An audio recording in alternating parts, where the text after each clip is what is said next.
Story of the day चे प्रायोजक आहेत MDH मसाले. MDH ने जेवण दरवेळी मजेदार. आरोग्य न्यूट्रिशन मिळे, बॉडी किती स्ट्रॉंग बने, कमी खाऊन पोट भरे, डायजेशनला नाही धोका. MDH सोया टीम अस्सल प्रोटीन. MDH. बाळासाहेबांनंतर उद्धव ठाकरे यांनी शिवसेनेची सूत्र हाती घेतली. कपिल सिब्बल यांचा कोर्टात युक्तिवाद. तर 2013 पासून सर्व निवडणुका ठाकरेंच्या नेतृत्वात झाल्याचाही दावा. आमदार म्हणजे पक्ष नव्हे, गुवाहाटीला गेलेल्या आमदारांना अपात्र करा. सुप्रीम कोर्टात कपिल सिब्बल यांचा जोरदार युक्तिवाद. शिवसेना पक्षचिन्हावर उद्या पुन्हा सुनावणी. कल्याण कोर्टात उद्धव ठाकरेंचा जबाब नोंदवला. उद्धव ठाकरे VC द्वारे कोर्टात हजर. उद्धव ठाकरेंना 30 ते 35 प्रश्न विचारल्याची माहिती. एकनाथ शिंदे 4 मंत्र्यांच्या कामावर नाराज. खांदेपालट करण्याचा इशारा. पक्षवाढीवर काम करण्याचे आदेश. सूत्रांची माहिती.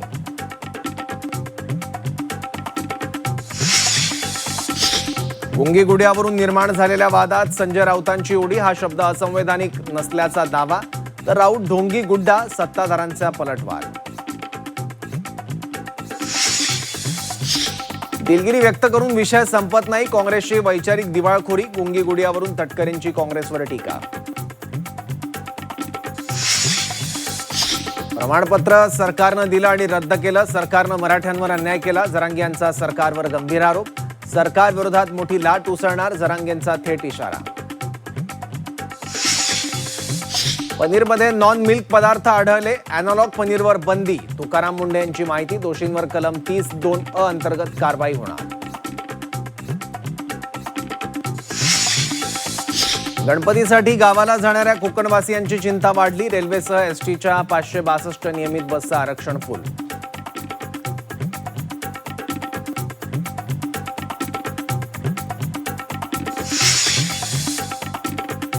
नमस्कार, मी Saurabh Koratkar. Story of the day आमच्या खास कार्यक्रमात आपल्या सगळ्यांचं स्वागत. दिवसभरातल्या काही महत्त्वाच्या बातम्यांचा सविस्तर आढावा आता आपल्याला घ्यायचा आहे. आणि बुलेटिनच्या सुरुवातीलाच बातमी आहे गुंगी गुडिया या शब्दावरून सुरू झालेल्या राजकीय वादाची.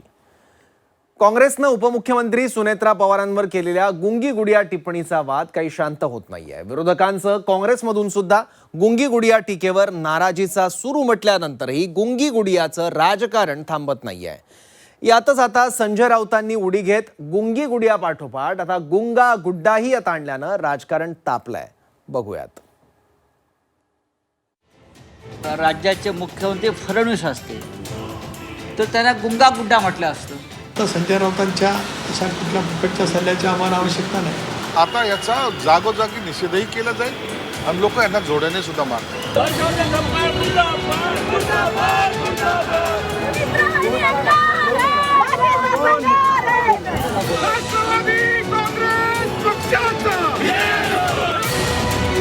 काँग्रेसच्या गुंगी गुडिया टीकेवरून सुरू झालेला हा राजकीय कलगीतुरा. काँग्रेसनं उपमुख्यमंत्री सुनेत्रा पवार यांच्यावर गुंगी गुडिया अशी टिप्पणी केली आणि त्यावरून चौफेर टीका झाली. या हल्ल्यानंतर काँग्रेसच्या प्रदेशाध्यक्षांनी खंत व्यक्त करत वाद शमवण्याचा प्रयत्न केला. पण संजय राऊतांना मात्र गुंगी गुडिया शब्दात काहीच गैर वाटत नाहीये. कारण गुंगी गुडिया हा असंवैधानिक शब्द नाहीये असं म्हणत संजय राऊतांनी या वादात आणखी भर टाकली आहे. राऊत एवढ्यावरच थांबले नाही. त्यांनी मुख्यमंत्री देवेंद्र फडणवीस आणि उपमुख्यमंत्री एकनाथ शिंदे हे गुंगा गुड्डा असल्याचा टोला लगावला. इंदिरा गांधी यांना गुंगी गुडिया ही उपाधी दिली होती. इंदिराजीने सिद्ध करून दाखवलं की मी स्वतंत्र पाण्याची एक नेत्री आहे, मी गुंगी गुडिया नाही. भविष्यामध्ये सरकारमधले असे अनेक गुंगे गुड्डे आहेत जे अडचणीच्या प्रश्नावरती उत्तरं द्यायचं टाळतात. याच्यामध्ये स्त्री आणि पुरुष हा भेद करणं योग्य नाही. आपण घटनात्मक पदावर बसलेलो आहोत, मग स्त्री असेल किंवा पुरुष असेल. हा काय एखाद्या स्त्रीचा अपमान आहे किंवा पुरुषाचा अपमान आहे असं मला वाटत नाही. आपण अत्यंत संयमाने ह्याच्यावरती भाष्य करणं राज्याच्या उपमुख्यमंत्री म्हणून हे अत्यंत गरजेचं असतं. पण ह्यातून सुनेत्रा वहिनी नक्कीच अनुभव घेतील आणि शिकतील. आता सुनेत्रा वहिनींना जर कोणी गुंगी गुडिया म्हटलं असेल, त्या जागी कोणी जर एखादा पुरुष मंत्री असता, एकनाथ शिंदे असते किंवा राज्याचे मुख्यमंत्री फडणवीस असते तर त्यांना गुंगा गुड्डा म्हटलं असतं. आपण राजकारणामध्ये आहोत. आपण ही टीका सहन केली पाहिजे आणि त्याच्यावरती भविष्यामध्ये या चुका होणार नाही याची काळजी घेतली पाहिजे. राऊतांनी या वादात फडणवीस शिंदेंना ओढल्यानंतर महायुतीनं राऊतांसह काँग्रेसवर तिहेरी हल्ला चढवला. तुम्ही स्वतः ज्या पद्धतीनं या बालिश वक्तव्याचं समर्थन करतायत तुम्हाला लाज वाटली पाहिजे. एका महिलेचा अपमान होत असताना तुम्ही अशा पद्धतीनं काँग्रेसनं गुंगी गुडिया म्हणून तुमच्या वक्तव्याचं समर्थन तुम्ही केलंय, त्याबद्दल तुम्हाला खरं तर खेद वाटायला पाहिजे. त्याच भावनेचा उल्लेख केला तर तुम्हाला गुंगा नाही तर ढोंगी गुड्डा असा उल्लेख तुमचा करावा. कारण ज्या पद्धतीनं ढोंगीपणा संजय राऊत आणि त्यांचे मालक उद्धवजी ठाकरे सातत्यानं करत असतात, त्यामुळं तुम्ही गुंगी गुडिया नाही तर ढोंगी गुड्डा आहात. महाराष्ट्रात ढोंग करणं आणि ढोंगाचं राजकारण करणं हे संजय राऊत आणि उद्धवजी ठाकरे सातत्यानं करतायत. एकतर संजय राऊत साहेबांना माहीत नाही, कारण वहिनी प्रभावीपणाने प्रशासनामध्ये काम करतात, संघटनेमध्ये काम करतात. त्या त्यांचे विचार स्पष्टपणाने जाहीर सभांच्यामध्ये शासकीय कार्यक्रमामध्ये मांडत असतात. अनेक वेळेला पत्रकारांशी सुद्धा त्यांचा संवाद त्या ठिकाणी होत असतोच.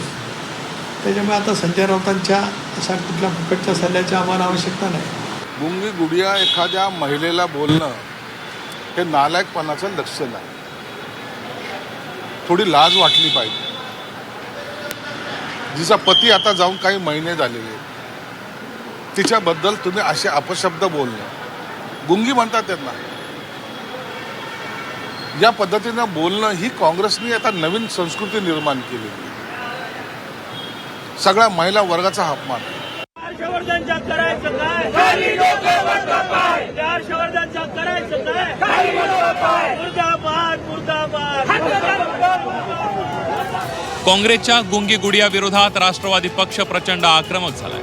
त्यातच आता संजय राऊतांनी या वादात उडी घेत गुंगी गुडिया विधानाला समर्थन दिलंय. एवढ्यावर न थांबता राऊतांनी गुंगा गुड्डा म्हणत शिंदे फडणवीसांनाही आत ओढण्याचा प्रयत्न केलाय. त्यामुळे राऊतांच्या या टीकेनंतर गुंगी गुडिया वाद आणखी पेटण्याची चिन्ह आहे. ब्युरो रिपोर्ट, झी24 तास. सुनेत्रा पवारांवर काँग्रेसनं गुंगी गुडियाची टिप्पणी करण्याचं कारण बीडमधील पत्रकार परिषद ठरली. या पत्रकार परिषदेत सुनेत्रा पवारांना विचारलेला प्रश्न धनंजय मुंडेंनी कापला आणि पत्रकारांना प्रश्न विचारण्यापासून रोखलं. मुंडेंच्या याच कृत्यावर आता राष्ट्रवादीचे प्रदेशाध्यक्ष सुनील तटकरेंनी निशाणा साधलाय. त्यामुळे मुंडेंच्या कृत्यामुळे राष्ट्रवादीतही नाराजी असल्याचं उघड झालंय.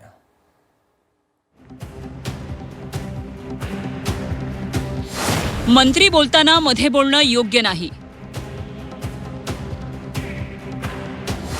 तटकरेंच्या धनंजय मुंडेंना कानपिचक्या. पुढे पुढे करायला नको होतं म्हणत सुनावलं. गुंगी गुडिया टीकेवरून मुंडेंवर नाराजी.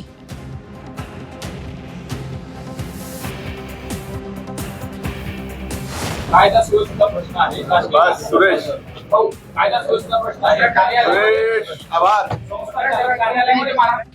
राष्ट्रवादीचे माजी मंत्री धनंजय मुंडेंच्या या कृतीवरून काँग्रेसनं थेट उपमुख्यमंत्री सुनेत्रा पवारांवर गुंगी गुडियाची टिप्पणी केली, ज्यावरून सध्या महाराष्ट्रात राजकारण चांगलंच तापलंय. राष्ट्रवादीसह सगळेच काँग्रेस विरोधक काँग्रेसच्या गुंगी गुडियाच्या टिप्पणीवर घणाघात करतात. पण राष्ट्रवादीचे प्रदेशाध्यक्ष सुनील तटकरेंनी या वादाच्या मुळावर घाव घातलाय. पालकमंत्र्यांच्या बैठकीत संबंधित जिल्ह्यातील आमदारांनं बाजूला बसणं ठीक असतं, मात्र धनंजय मुंडेंनी बोलणं योग्य नव्हतं अशा शब्दात तटकरेंनी कानपिचक्या दिल्यात.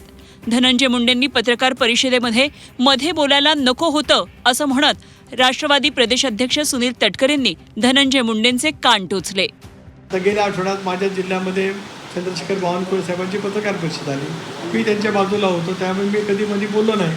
आता कुठल्या कॉन्टेक्स्टमध्ये कशामुळे धनंजय मुंडे बोलले हे मी समजून घे.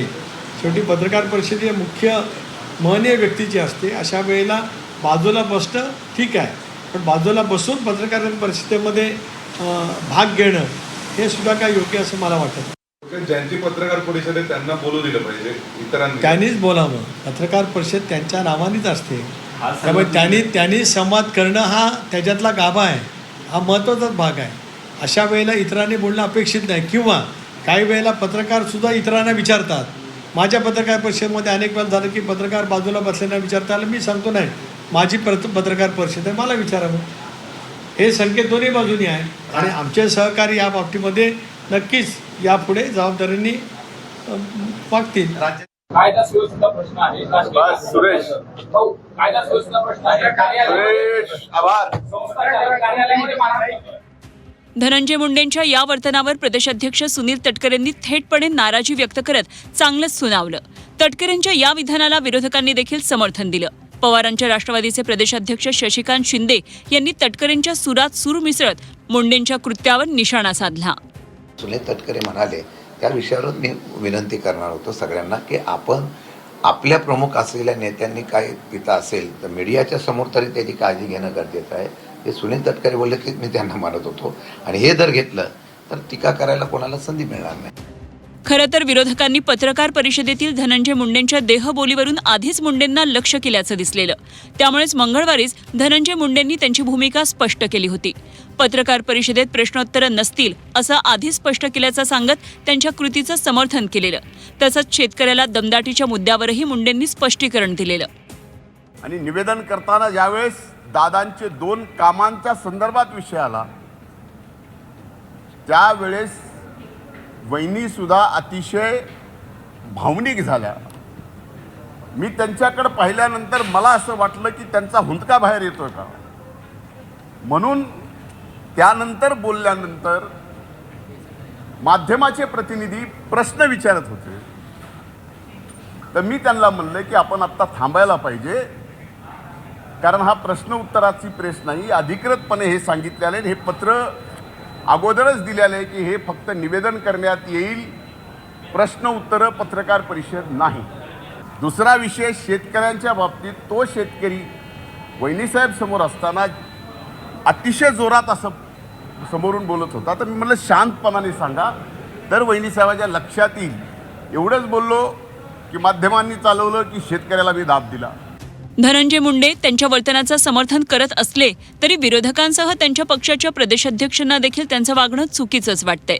त्यामुळेच काँग्रेसवर टीका करतानाच आता राष्ट्रवादी काँग्रेस मुंडेंच्या कृतीवरही काही कारवाई करणार का अशी चर्चा आता सुरू झाली आहे. ब्युरो रिपोर्ट झी24 तास.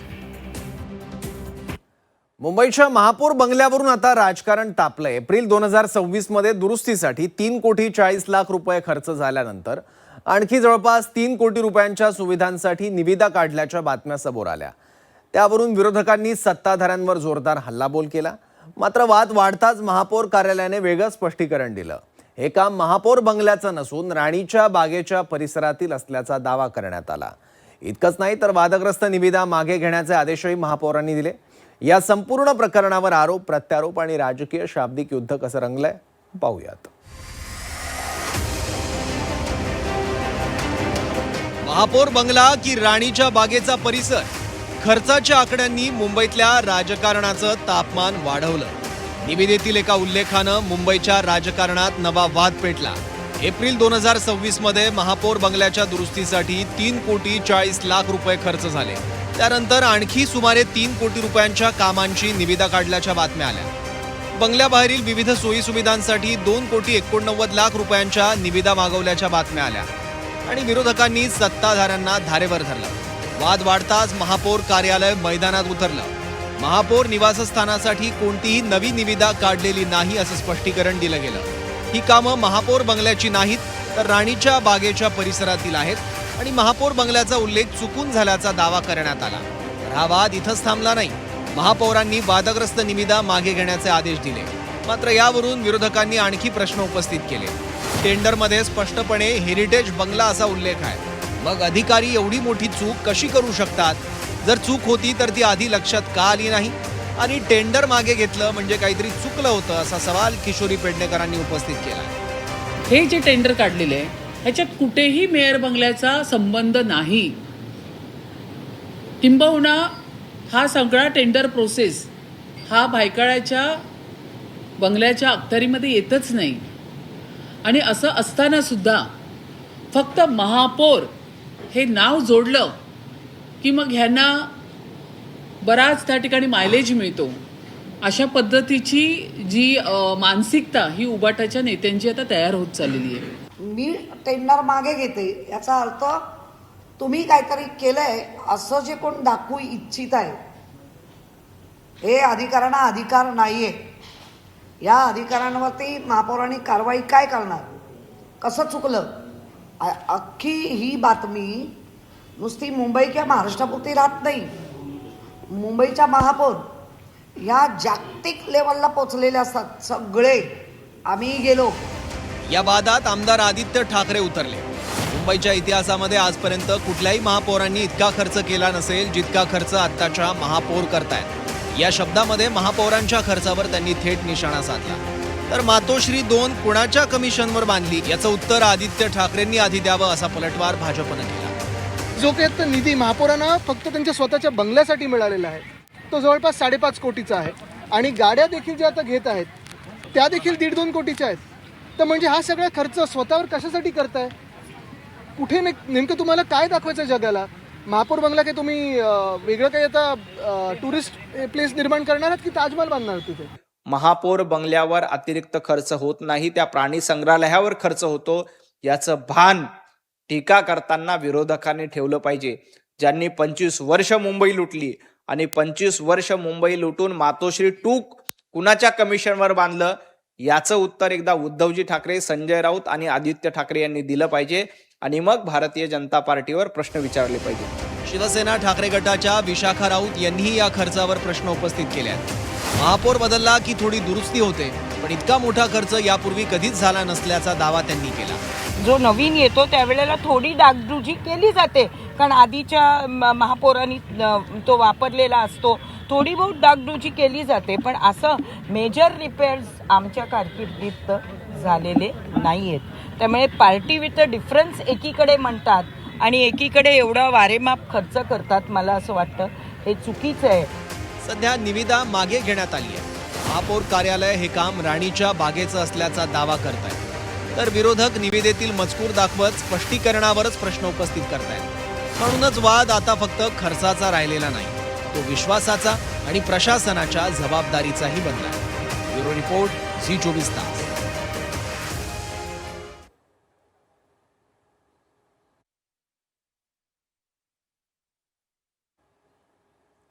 मुंबई नाशिक महामार्गावर खड्ड्यांमुळे ठाणे अग्निशमक दलातील TDRF जवान विकास गोरे यांचा मृत्यू झाला. याच प्रकरणी आता पोलिसांचा असंवेदनशीलपणा समोर आलाय. तक्रार देण्यासाठी पोलीस ठाण्यात गेलेल्या कुटुंबियांना पोलिसांनी अजब सवाल केला. तुमच्या मुलाला खड्डा दिसला नाही का, असा प्रश्न पीडित गोरे कुटुंबालाच विचारण्यात आला आणि त्यावरून पोलिसांविरोधात आता संताप व्यक्त होतोय. पाहूयात. तक्रार घेण्यात टाळाटाळ करीत होते. आम्ही ठेकेदाराच्या विरुद्ध तक्रार द्यायला गेलो तर ते बोलतो मुलाची चुकी असेल. असं कसं मुलाची चुकी? कुठल्या अधिकारी अंमलदार यांनी काही चुकीचं वक्तव्य केलं असेल तर त्याविषयी आपण चौकशी करून त्यामध्ये कारवाई करू. पोलिसांकडनं जर का असं वक्तव्य केले गेलेलं असेल तर नक्कीच त्यांच्यावरती योग्य ती कारवाई केली जाईल. खड्ड्यांमुळे राज्यभरात होणारे अपघात आणि अपघातांमुळे होणाऱ्या मृत्यूंच्या घटना दिवसेंदिवस वाढतच असल्याचं पाहायला मिळत आहे. नाशिक चाकण नंतर आता शहापूरमध्ये ठाणे अग्निशमन दलातील TDRF जवान विकास गोरे यांचा खड्ड्यांमुळे मृत्यू झालाय. मुंबई नाशिक महामार्गावर खड्ड्यात दुचाकी आदळून अपघात झाला आणि त्यातच विकास गोरे यांचा मृत्यू झालाय. मात्र याच प्रकरणी आता पोलिसांचा असंवेदनशीलपणा समोर आला. तक्रार देण्यासाठी पोलीस ठाण्यात गेलेल्या कुटुंबियांना पोलिसांनी अजब सवाल केला. तुमच्या मुलाला खड्डा दिसला नाही का, असा प्रश्न पीडित गोरे कुटुंबाला विचारण्यात आला. यावेळी ठेकेदारावर गुन्हा का नाही असा प्रश्न पीडित कुटुंबानं विचारला. पोलीस स्टेशनला गेलतो. तिथले police PI Kadam senior police आहेत. ते म्हणतात का मुलाची चुकी असेल, त्याला खड्डा दिसला नाही का. ते तक्रार घेण्यात टाळाटाळ करीत होते. आम्ही ठेकेदाराच्या विरुद्ध तक्रार द्यायला गेलो तर ते बोलतो मुलाची चुकी असेल. असं कसं मुलाची चुकी? पोलिसांनी पीडित कुटुंबाला हा संवेदनशील प्रश्न विचारताना मयत विकास गोरे यांच्या या पितृछत्र हरपलेल्या चिमुकल्या जुळ्या लेकी आणि त्यांच्या कुटुंबावर कोसळलेल्या दुःखाचा डोंगर याचा तरी विचार करायला हवा होता. मात्र पोलिसांनीच ठेकेदार धार्जिनी भूमिका घेत पीडित कुटुंबालाच आरोपीच्या पिंजऱ्यात उभं केल्यानं संताप व्यक्त करण्यात येतोय. तर प्रशासनाने पीडित कुटुंबाला आर्थिक मदत करण्याची मागणी आता नातेवाईकांकडून करण्यात आली. प्रशासनामुळे जीव गेला. अशी वेळ कोणावर यावा नाही म्हणून त्याही काहीतरी करावे, खड्डे बिड्डे आणि हे करावे आणि या मुलींच्या भविष्यासाठी काहीतरी करा. बस एवढंच सांगायचं आहे. छोट्या मुलीच आहेत दोघे आणि हिच्यासाठी तरी किती एकटी काय वाढविल त्यांना प्रशासनाने काहीतरी करावा. दरम्यान पोलिसांनी पीडित कुटुंबाला दिलेल्या असंवेदनशील वागणुकीनंतर झी 24 या विरोधात आवाज उठवला. पोलिसांच्या असंवेदनशील वर्तनावर झी 24 सवाल उपस्थित केल्यानंतर वरिष्ठ पोलीस अधिकाऱ्यांनी याची दखल घेतली आणि संबंधित पोलिसाची चौकशी करून कारवाई करण्यात येईल अशी ग्वाही शहापूर पोलिसांनी दिली. प्रत्यक्ष जे मयत आहेत त्यामध्ये विकास गोरे यांचे भाऊ यांच्याशी पण बोललेलो आहे. त्यांचे नातेवाईक पोलीस स्टेशनमध्ये उपस्थित होते, त्यांच्याशी सुद्धा चर्चा केलेली आहे. त्यांना सुद्धा कायदेशीर सर्व प्रक्रिया समजावून सांगितलेली आहे. त्यामध्ये ADR दाखल आहे. ज्यावेळेस ते पोलीस स्टेशनमध्ये उपस्थित होते त्यावेळेस त्यांनी अशी काही तक्रार केलेली नाही. जर अशी काही घटना घडलेली असतील की कुठल्या अधिकारी अंमलदार यांनी काही चुकीचं वक्तव्य केलं असेल तर त्याविषयी आपण चौकशी करून त्यामध्ये कारवाई करू. तर पोलिसांनी असं बोलणं चुकीचं आहे, चौकशी करून कारवाई केली जाईल असं आश्वासन गृहराज्यमंत्री योगेश कदम यांनी दिलं. अशा पद्धतीने वक्तव्य करणे अत्यंत चुकीचं आहे. एका जवानाचा असा दुर्दैवी अंत होणं हे अपेक्षित नाही आणि पोलिसांकडनं जर का असं वक्तव्य केले गेलेलं असेल तर नक्कीच त्यांच्यावरती योग्य ती कारवाई केली जाईल. सर्वसामान्य माणूस न्यायासाठी पोलीस ठाण्याची पायरी चढत असतो. तिथे त्याला न्याय मिळेल अशी त्याची भाबडी आशा असते. मात्र शहापूरमध्ये या उलट घडल्याचं पाहायला मिळालं. कंत्राटदारावर गुन्हा दाखल करण्याऐवजी पीडित कुटुंबालाच आरोपीच्या पिंजऱ्यात उभं करून प्रश्न विचारण्यात आला. आता संबंधित पोलिसावर चौकशी करून कारवाई करण्याची ग्वाही थेट गृहराज्यमंत्र्यांनीच दिली. त्यामुळे इथून पुढे तरी इतर पोलीस पीडितांशी संवेदनशीलपणे वागतील अशी अपेक्षा करूया. उमेश जाधव, झी 24 शहापूर.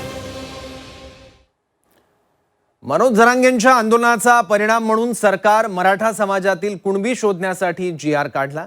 त्यानुसार काही जणांना कुणबी प्रमाणपत्रही मिळालं, पण मराठा समाजाचं हे कुणबी जात प्रमाणपत्र समितीच्या तपासणीत टिकत नसल्याचं समोर आलं. कारण मराठवाड्यातील 4 लोकप्रतिनिधींचं कुणबी जात प्रमाणपत्र अवैध ठरवण्यात आलं. त्यामुळे मनोज जरांगे पाटलांनी पुन्हा एकदा सरकारला इशारा दिलाय.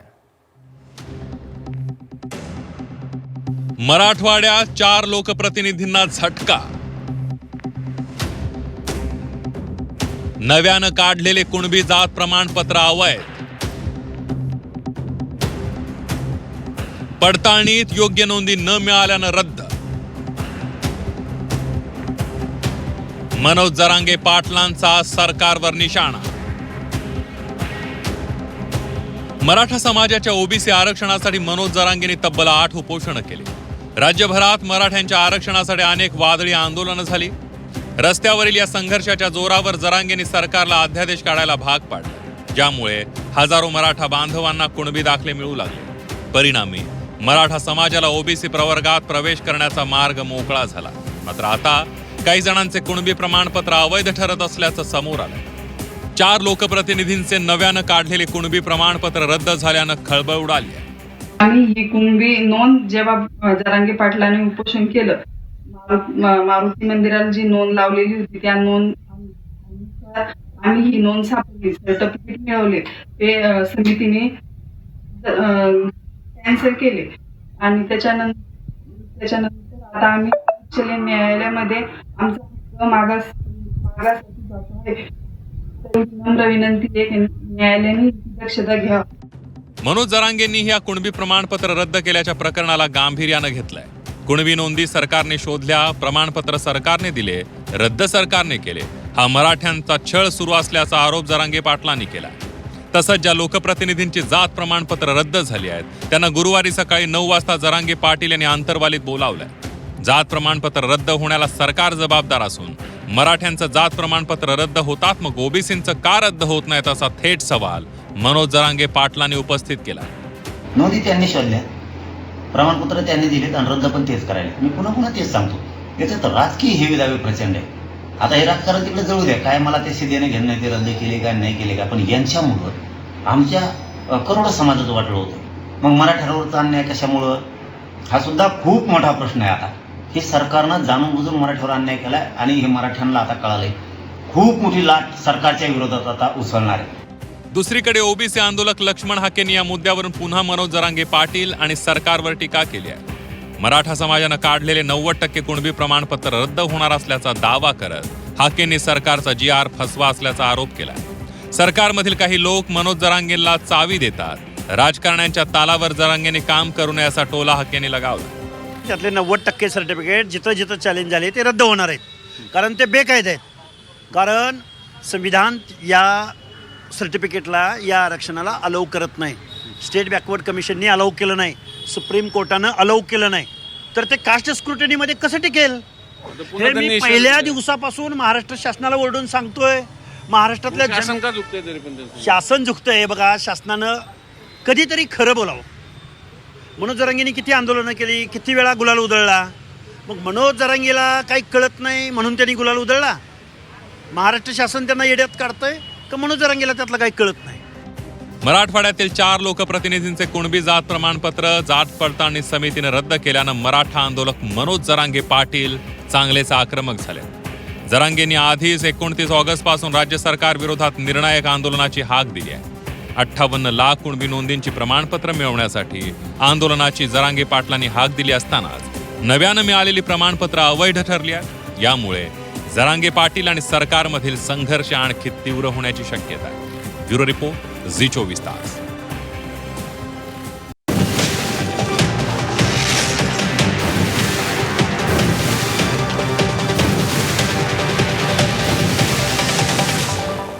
स्टोरी ऑफ द डे चे प्रायोजक आहेत MDH मसाले. MDH ने जेवण दरवेळी मजेदार. MDH दम आलू, दाल तडका आणि मशरूम मसाला. MDH ने जेवण दरवेळी मजेदार. MDH सदैव तुम्हाला नवे स्वाद देण्यासाठी कटिबद्ध आहे.